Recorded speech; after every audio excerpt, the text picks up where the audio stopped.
I will today, with all of my heart, ask your indulgence.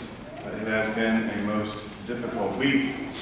As I mentioned to everyone at the end of Mass last week, my very dear cousin Tracy, a very dear friend, my greatest fan, who often visited here. Many of you know her. She was always at our vigils, often here during the summer. In fact, this is the week that her family would go to the Outer Banks, and they'd always stop in on the way of check in or check out. They'd be gathered here, and she, of course, leading the troop.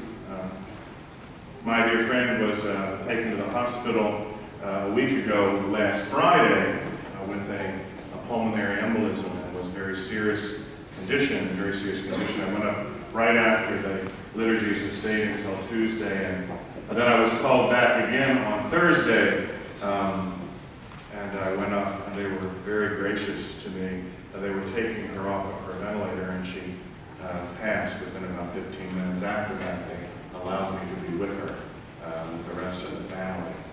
And so my mind, I must confess, is distracted, and I have to say that I probably will just mainly talk as much as preach today, but I did want very much to be here.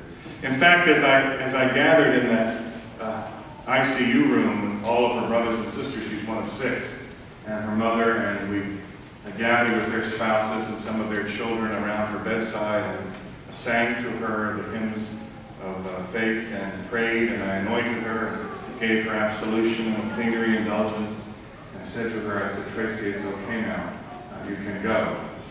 And we held her hand, and in about 3 or 4 minutes she did. She just left us.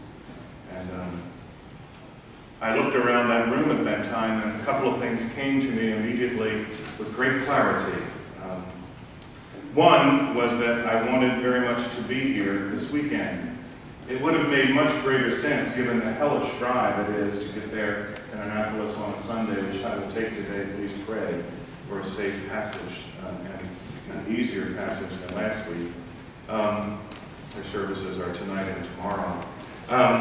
It occurred to me that I needed to be back here, though it would have made more sense to get someone to substitute and just stay up there until things were done. But I knew I needed to be here. I offer it as a testimony to some of the things I'm about to say today, that it is not fake, it is not piety when I say I love you. I mean that. It's exactly what it says. You are my family too. You are my family as much as she, and I needed to be here with you today to share what I am and to share what you are. Please know that. I also looked around as I saw those people praying and realized how essential St. Stephen's is in places like it. I looked there and I could feel the winds of death swirling about us all of us people of faith. I could see the forces of death marching out on the battlefield of the relationships that we have with each other, the anger that it builds, the confusion that's there. And I realized that everything I know ultimately comes from places that are here. The theology is an important thing. I know theology. I'm a good theologian. But I have to confess, in these moments, theology is somewhat limp. Something else is far more important. Faith is. And this is the place where faith is nurtured. Places like this. You know, we sometimes forget that, don't we? It seems a bother to come. We wonder, we fuss about the priest or the pastor or someone who's in the community. We don't make it a priority. But as I will probably say tomorrow to the very diverse crowd that will be gathered for her funeral, church will not be boring tomorrow at 10 o'clock. Everyone will be searching for meaning. You know, it's something like this. You know, any pilot in here knows that you can pilot a plane, sort of, once it's up and flying. You know, something happens to the pilot at that wheel or whatever they call it. Someone can take it and at least keep the plane to some degree with a certain level of intelligence, can keep it straight. But if you have to fly by instruments, that's very different. and very dangerous. Every pilot knows that it takes special training, and I've never met a pilot yet, and I've flown with quite a few of them, that thinks himself a real pilot until they can fly in the clouds and they cannot see just by instrumentation. You know, faith can be had by instinct. God planted a love for us in Himself, in ourselves, for Himself. We are kind of geared to be nice and polite and to live good lives.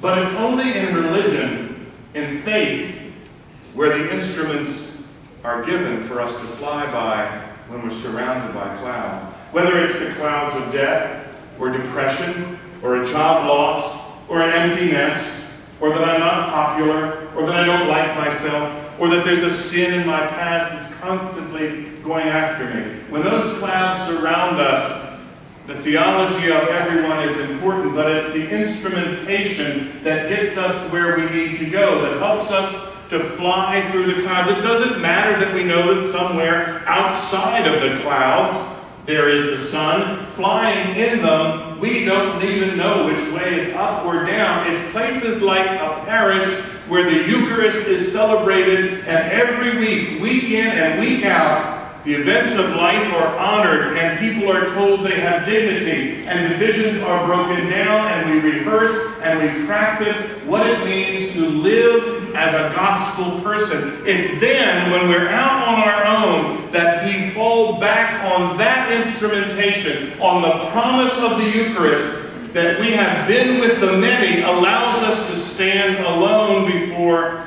death or hurt or brokenness or sin, and still believe. I saw how true that was. Again, I've seen it before. I've seen it before. This is a very important place, folks. For us who are older, but maybe especially for our younger ones. Because I can tell you right now, without the regular participation in places like St. Stephen Martyr, the parishes of our faith, and the faith of our religion, our Catholic faith, I can tell you right now that the world will provide them some pretty nasty instruments to fly by. When they face death, what will Disney provide them with? Magic instead of grace? The television will give them a ghost whisperer, where they see unhappy spirits all around looking for some medium to set them free.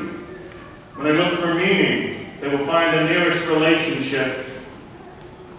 They will find nothing of lasting value in a society bent on death. A place committed to life in the face of death. It says it is not the end, no matter what you see, no matter what the clouds testify, when the winds hurricane force blood.